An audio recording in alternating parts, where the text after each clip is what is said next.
نحمدہ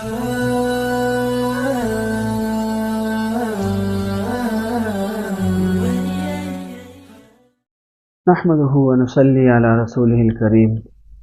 ایک ساتھی کا سوال ہے کہ تاریخی طور پر یہ بات صحیح ہے کہ حضرت حسین رضی اللہ عنہ کو قتل کرنے والوں میں سے کوئی بھی صحیح سالم نہیں بچا، تو سب لوگ کسی نہ کسی آفت میں گرفتار ہوئے، اکثریت کو جنون لاحق ہو گیا۔ تو یہ سوال ہے۔ الجواب حامداً و مسلیاً اما بعد۔ تو اس بارے میں تحقیق تو یہ ہے کہ حضرت سیدنا حسین رضی اللہ عنہ انہوں نے اپنے قاتلوں پر بد دعا فرمائی تھی کہ ان میں سے کوئی بھی سزا سے نہ بچے۔ حضرت حسین رضی اللہ عنہ کے الفاظ یہ تھے، وَاقْتُلْهُمْ بَدَدًا وَلَا تَزِرْ عَلَى الْأَرْضِ مِنْهُمْ أَحَدًا۔ یہ البدایہ والنہایہ جلد نمبر 8 صفحہ نمبر 584 کے اوپر یہ الفاظ نقل کیے گئے ہیں۔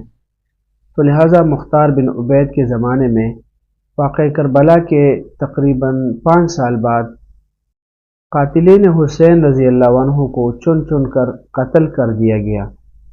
تو قاتلین کے سرغنہ عبید اللہ بن زیاد، شمر بن ذیلجوشن اور حولہ بن یزید، اسی طرح مالک بن بشر اور عمر بن سعد، یہ سارے عبرتناک انجام سے دوچار ہوئے ہیں، اور جو شخص بھی کربلا کے لشکر میں شریک تھا اسے بخشا نہیں گیا تھا۔ اور یہ سب تفصیل جو ہے وہ البدایہ والنہایہ جلد نمبر 8 کے اندر آپ جو میں نے حوالہ دیا اس میں موجود ہے، وہاں پر آپ دیکھ سکتے ہیں۔ وما علینا الا البلاغ۔